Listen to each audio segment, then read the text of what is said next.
and we've got, as I mentioned earlier, a very special speaker at the end, Dr. Mike Agnew, and he's got a very impressive, hi Mike, he's got a very impressive bio that I'm going to read out because I think it, you know, my career looks very, very weak compared to yours. Mike got his PhD at Kansas State University all those years ago. I won't mention that, Mike.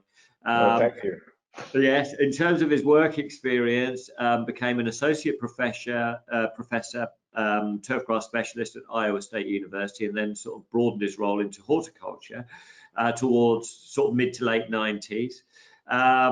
Went out in the industry to work for Ciba-Geigy and Novartis up to the sort of turn of the millennium, but has been in his current role for a number of years now as Senior Field Technical Manager for Syngenta Professional Solutions. But most brilliantly, in 2018, Mike was given the sort of ginormous honor, really, of being awarded the New Jersey Turfgrass Hall of Fame Award. So obviously Mike's kind of, you know, got a long career in turf, but obviously he's worth listening to as well. And so Mike is going to talk about his experiences with the product because they've had it for a number of years, and also focus on some diseases that we might need to be mindful of in the future. So Mike, I'm going to hand over to you. Welcome, and looking forward to hearing what you've got to say. Well, thanks for having me, first of all. And Glenn, I want to tell you, I've sat through a lot of Acernity presentations, and you did a magnificent job in explaining the product, to which I want to actually suggest our product manager reach out to you because you've done a super job. I was asked last week, a little short interval of time, to prepare a presentation on understanding gray leaf spot and brown patch. And I understand that gray leaf spot has become a issue in the UK, at least in one site. So that's a very important point to make, is that you've seen it once in one site. It doesn't mean it's going to be an epidemic everywhere else, but you should be aware of what gray leaf spot is and how it affects perennial ryegrass. So let's get into it. Gray leaf spot, Depericularia gricia. It really affects two cool season grasses. It's perennial ryegrass and tall fescue. I've dealt with this disease since the mid-90s. Wasn't really an issue in golf courses, and that's where we primarily see the issue, and in lawns on tall fescue until that particular time. And it's really a interesting. You go back and say, why is that? A lot of it is because people started transitioning from perennial ryegrass, from Kentucky bluegrass to perennial ryegrass, because they were tired of battling diseases on Kentucky bluegrass. And then perennial ryegrass became a predominant species in the Mid-Atlantic region, and also up into New Jersey. And we saw an epidemic happen in the mid-90s that typically wiped out golf course fairways and roughs within days. And no one knew what the disease was because it was new to the area. And everyone thought it was Pythium, so they were spraying Pythium products with no activity whatsoever. So it's an important disease, and if you're growing perennial ryegrass, it's an extremely important disease, and you need to understand what it is.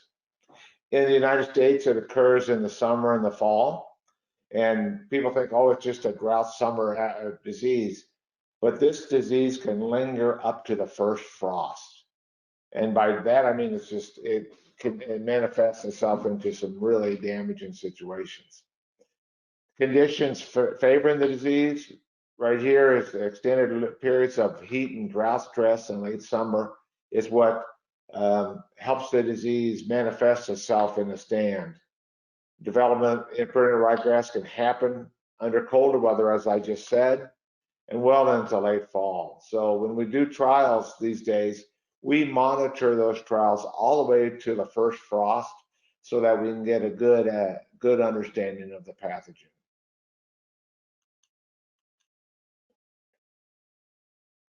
Whoops, I don't know what just happened. So let's go through some of the symptoms of the disease. As I understand it, one sports field had this, stadium had this issue in the London area. And these enclosed arenas are probably perfect for the symptoms or the disease to manifest, because you have really an environment that is artificial and can be impacted by this disease. So when you look at this disease, it starts itself as gray lesions on the margin of the leaves, and then it goes into this symptom of yellow halos on the leaf itself. And oftentimes you're going to see this twisting of the leaf tip as it turns brown. Numerous dark brown lesions will also appear up and down the leaves.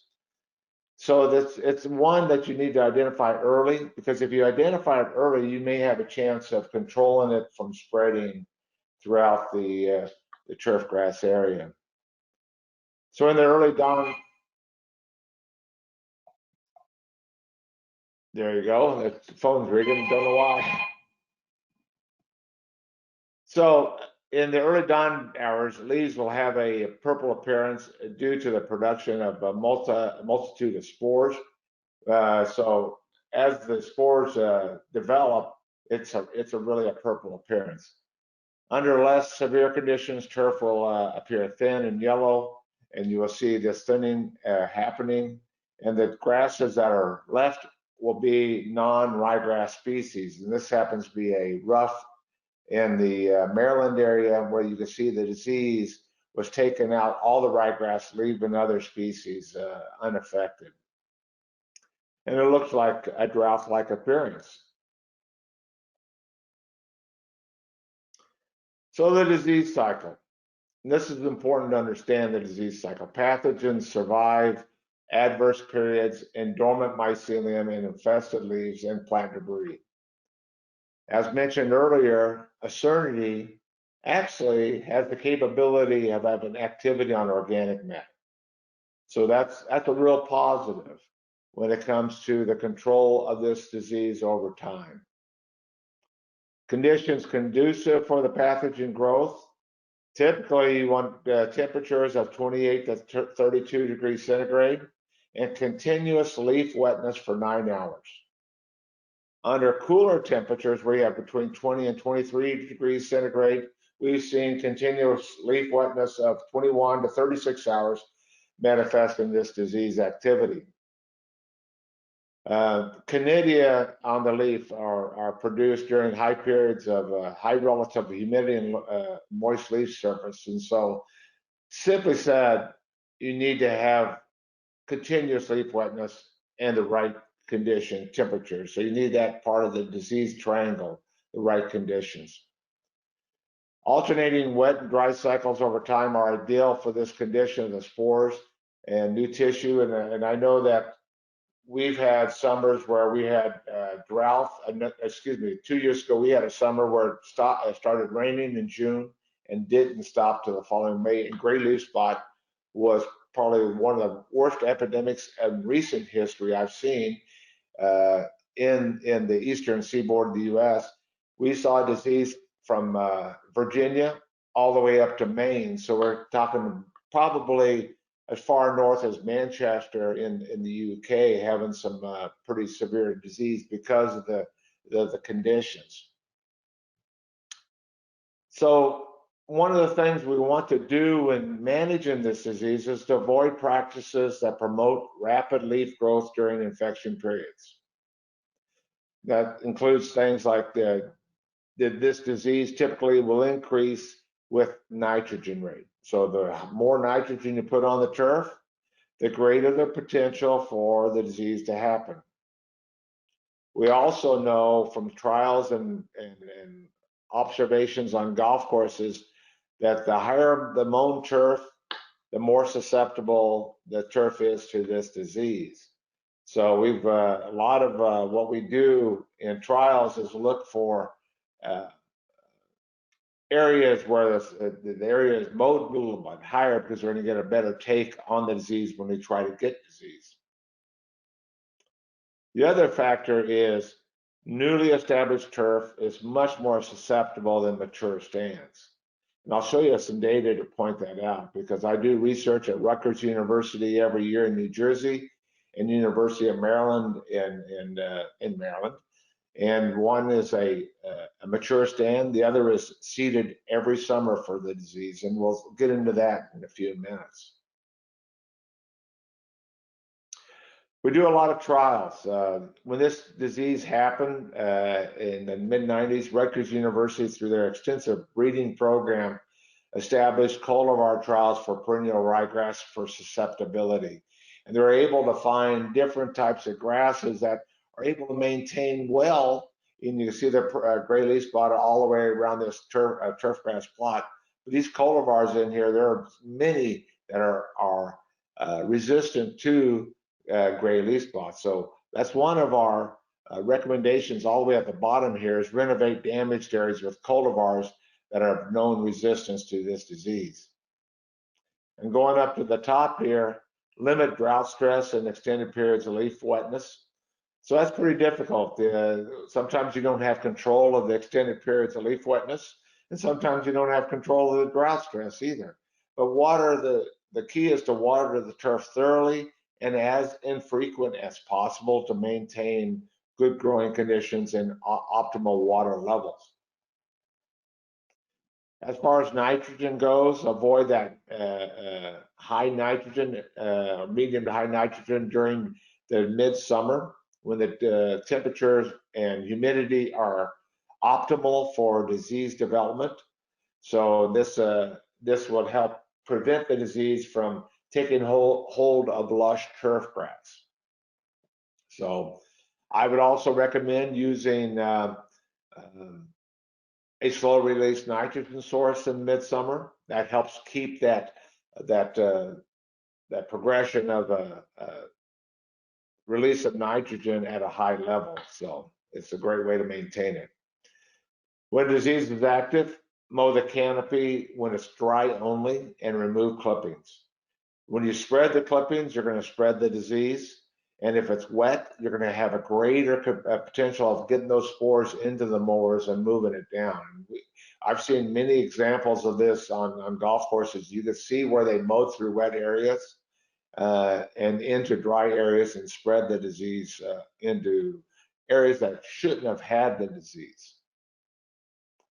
When the disease is active, avoid herbicides. It's a stress that's only going to promote the disease. And look at avoiding plant growth regulators only when the disease is active. And I say that as an important factor is that if the leaf is not growing, it can't grow out of an infection. But what you want to do is use growth regulators during non-infected periods because that's going to actually help retain the fungicides in the plants when you spray them in preparation for this disease.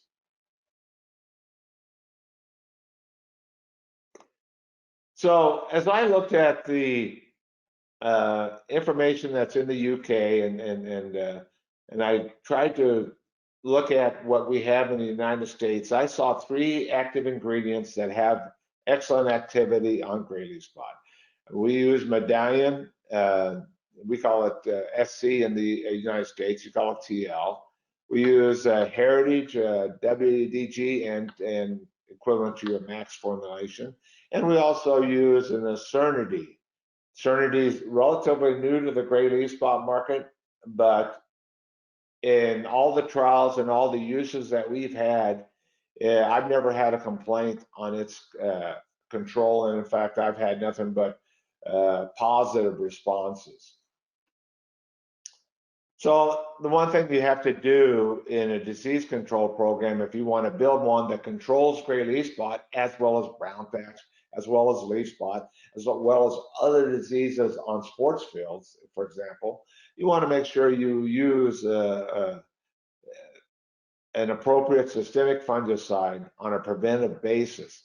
And I think in the previous presentation, it was pointed out you're going to get much better disease control if you're preventive. And I used to, when I was in extension years ago, I was under the mindset we should actually be treating everything curatively because, gee, you may use less product. But when we started doing all the research back at Iowa State in 1980 something, we actually realized that a preventative application is going to use much less uh, product over a long period of time.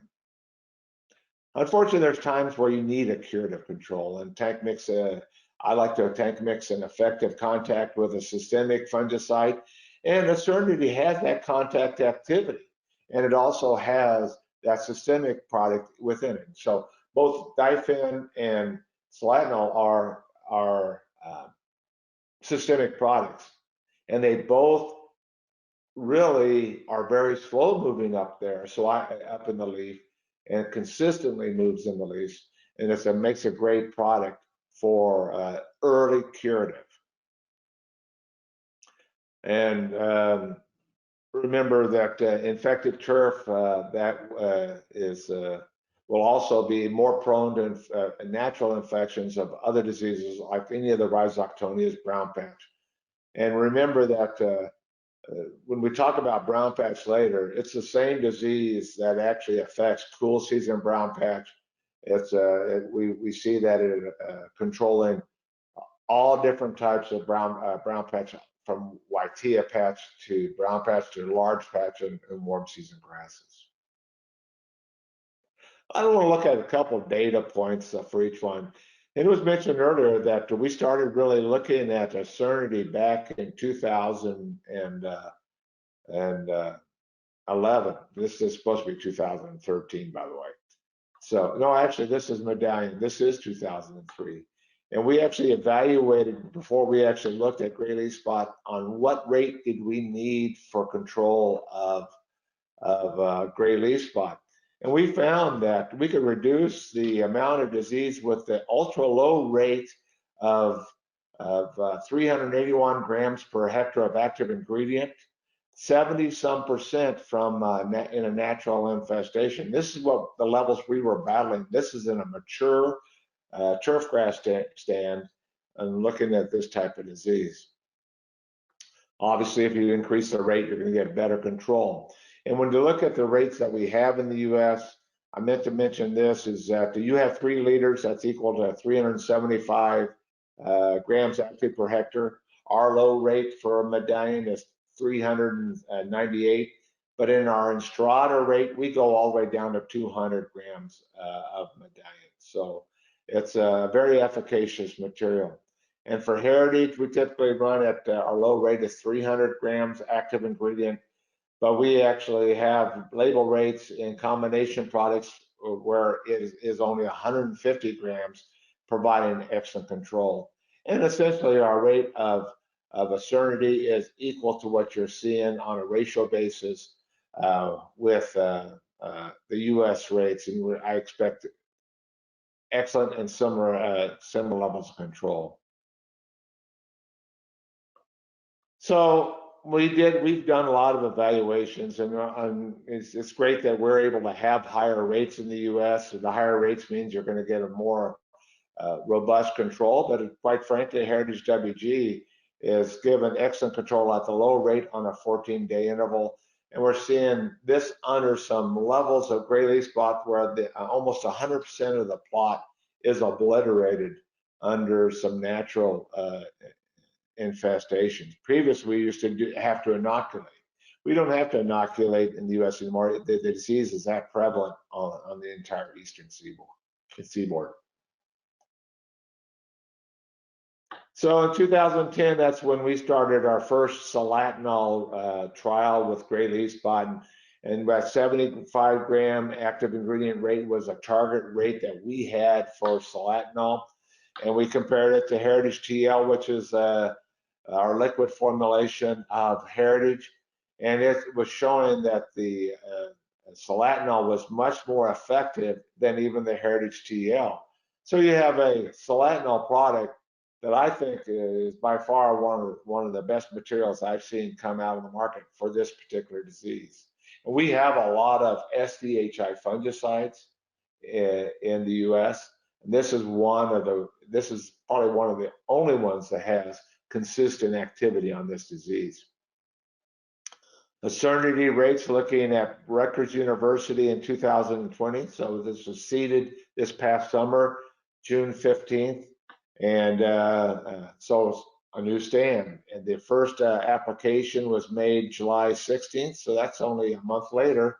So by July 28th, we had in the untreated areas in a natural infestation, 50% disease in the untreated, went up to 100% disease and maintained a greater than 90% disease all the way through October and the first frost.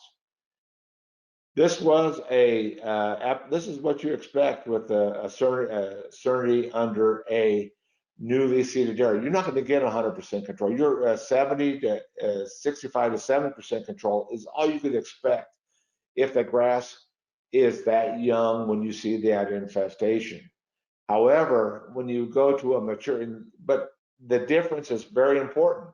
The disease in untreated, and this is a picture that was taken in late July, and you see a Serenity is maintaining under that situation. Heritage is starting to see symptoms, but the bottom line is Serenity is probably at the end of the study was the top performing fungicide in that severe trial. Dr. Clark in his trial says if you get 25 to 30%, no more than that disease in your plots by the end of the study, you have an excellent product. And we, down here at the end, we actually had 100% control and the grass grew back into a great situation. These are multiple applications through the season too. You just have to keep that in mind. That's how we evaluate these products. In Maryland, it was a June 15th initiation of the trial. It's a mature stand. We see the disease in percent is a lot less because it's mature stand, but it's not as prone to the disease. This is what I consider to be a normal field type of infestation. We might get 15 to 30% disease if it's not treated with a fungicide. But a Serenity at that 1 ounce rate that we have in the U.S., we only have one rate, and that's it's great to know. You can't screw it up, hopefully. But the key is we saw that by July 13th, they had 2% disease, and it went down to 0 and maintained excellent control through the fall. So I have 100% confidence in a Serenity being able to provide, and I'm sure you'll be able to look at some of the data that we have in the U.S. to help get a label for gray leaf spot for the U.K. However, I don't want to confuse this with Dreschlera leaf spot. Dreschlera is a disease that will affect perennial ryegrass, and symptoms look an awful lot alike. And the pathogen is always active except when the soil is frozen. So it'll happen in the spring all the way through the fall. And I've seen people confuse this with gray leaf spot, but the symptoms are a lot less. Yes, you get these lesions with the yellow halos, and yes, we know that they will die back from the tip, but the die back from the tip will not be twisted. It'll just be a simple die back. And when we test these trials, this is a curative trial this past summer at Rutgers University. And we see that the Serenity was applied, and this is when it was applied, May 7th. And 7 days later it went up, but it continually went down, and there was a fabulous control equal to Heritage, which is our gold standard for leaf spot control. And even Medallion was showing excellent control over a period of time. Let's change topics to brown patch. And the reason why they wanted to talk about gray leaf spot and brown patch at the same time is these diseases happen at the same time. And I could tell you this is we were looking at Rhizoctonia solani. We do all of our trials on colonial bent grass mowed at fairway height. So it's going to be at the 1/2 inch height. We use that particular species because it's very prone to brown patch, and I've never seen a trial fail using that pathogen. But I have done trials earlier on lawn care, looking at perennial ryegrass and other fescues. This grass is very susceptible to Rhizoctonia. So it occurs summer and fall. We get brown patch happen in July all the way into September. A year ago, with the weather conditions we had it going into October. Not this year. We had more moderate conditions in 2020. But conditions favoring this disease would be, number one, night temperatures greater than 17 degrees C. So the whole idea is temperatures are a very important thing to monitor. If you have temperatures going down at night below 17, likelihood of a Rhizoctonia or any brown patch manifesting itself, it will be very low. High humidity, extended leaf wetness. Just like gray leaf spot, you need leaf wetness. One person wrote years ago, one professor in his book wrote, you needed to have leaf wetness of 14 hours. Not, and he said that it won't happen before that, but I guarantee it will happen before that if the temperatures are high enough. But the bottom line is you need extended leaf wetnesses. And it used to be people would water. This goes back in my early days. They would water their turf right at the end of the day because they wanted to put some water on a dry area, and they'd have brown patch in the morning because they had so much leaf wetness. It can be severe in both shade or sun. So where I see gray leaf spot, again, it'll happen in the same type of areas. But lack of air movement will include the blighting, as does with the gray leaf spot.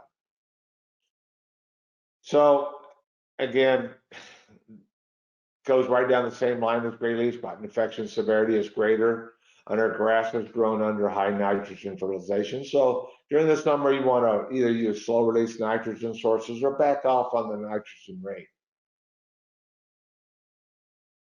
Symptoms. Actually, this is my home lawn. This is I was treating it with a herbicide to control the nut edge, and you can see the beautiful pattern of on my perennial ryegrass of the gray leaf spot.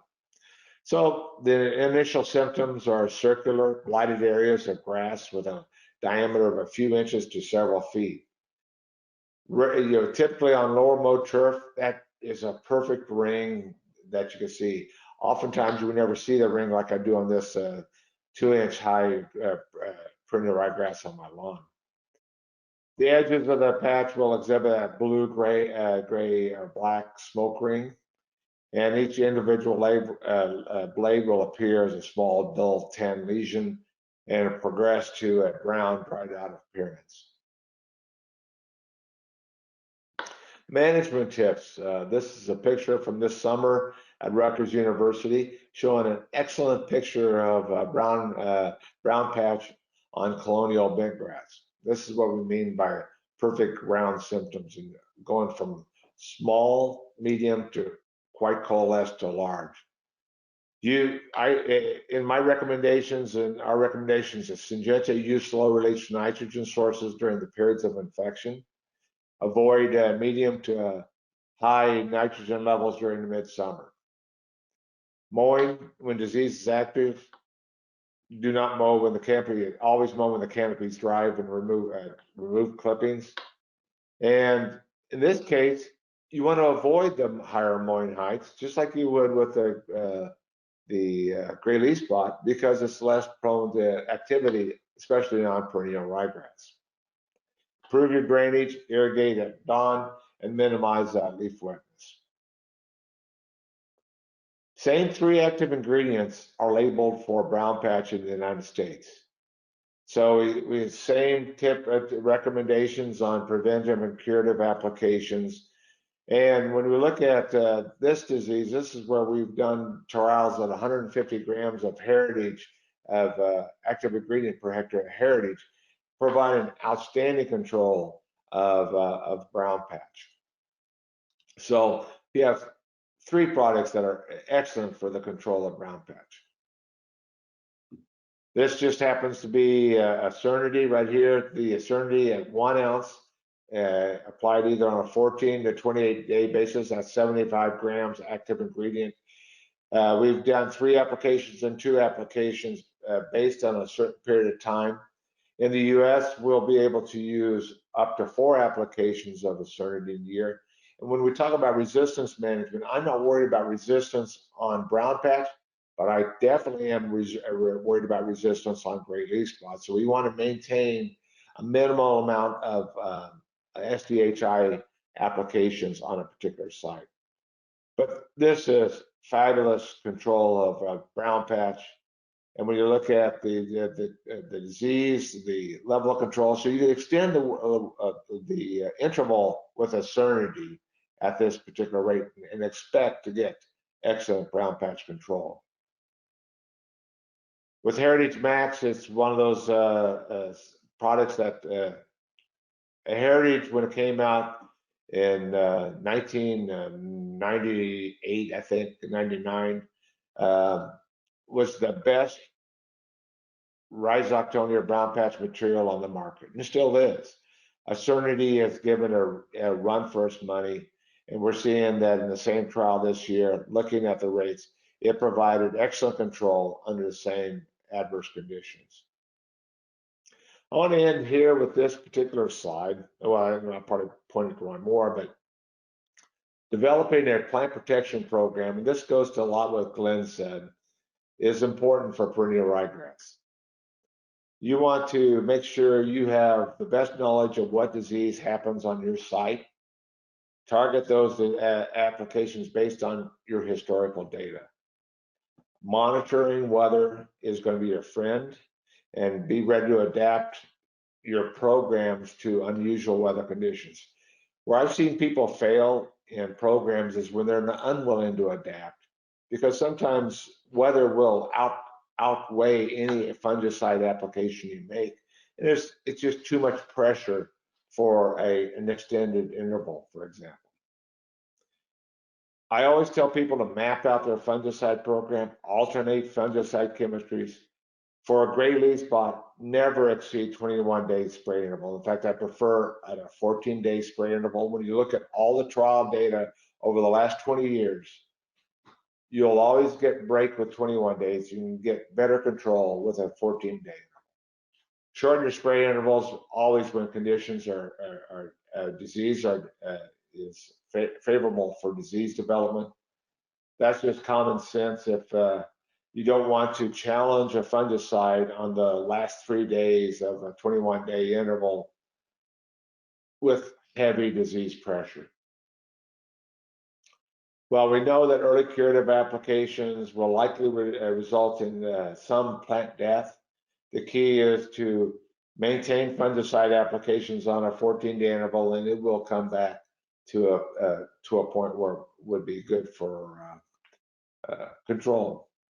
With that, I'm at my ending point right here. So what I'm going to do is end this part. That was really, really interesting. I've got to say, and some terrific advice in there as well. You know, we sort of asked you to sort of talk about your experiences with sort of grey leaf spot and brown patch, because we are worried, you know, and it's kind of like, you know, we've seen instances sort of happening, but we, you know, probably like everywhere, we're sort of running into sort of more extreme weather conditions. Actually, it seems that grey leaf spot is not necessarily due to extreme weather conditions. It's maybe more to do with the extreme nature of the kind of management of the turf.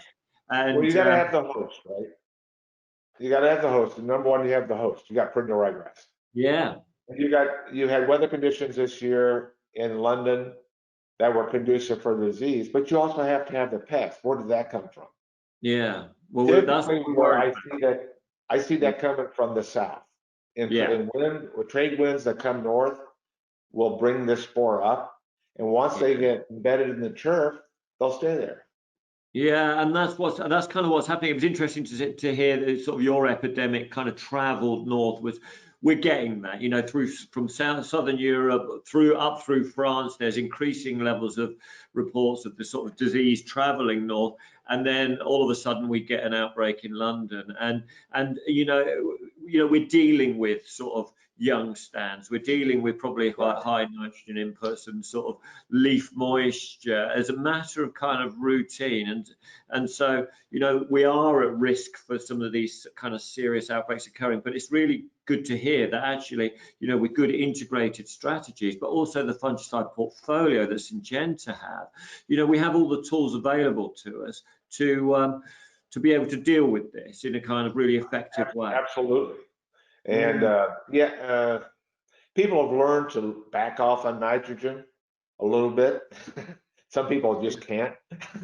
Yeah, I know. But you're trying to grow a new grass and needs to have nitrogen to grow. Yeah. So you're at a crux, right? So yeah, these guys have such quick turnaround times that there's an element of forcing going on, and that's just, it's not bad practice. It's just what's needed to get from the concert at the end of the season to the start of the next. Absolutely. If it were me on sports fields, these stadiums, and you have an overseeding application going down with new grass, I would put heritage down first. And that way give it protection from the seed germination, then rotate to Acernity. Because quite frankly, that window of the first 45 days of that seedling growth, even the first 7 is important with perennial ryegrass, is critical. And so you want to make sure you've got that protection. Yeah, and for the first time, we're sort of building those programs specifically, sort of, with this in mind. We're trying to be preemptive. Cultivar selection being really important, and all this. Right. I'll tell you what, all of our gray leaf spot programs are really initiated probably in mid-July, because disease hasn't really come on yet, but we want to make sure it's prevented. So we typically will target our applications, and we'll use heritage. We'll use Acernity. We actually have fortunately, we have other products that you may not have that allow us to do that. So we have Daconil, for example, which is probably one of the best products. Actually, we mix Daconil with everything for gray leaf spot. It's the bee's knees. I know. You're getting jealous now. I know. Yeah. Okay, look, Mike, thank you so much. I'm a little bit conscious of time.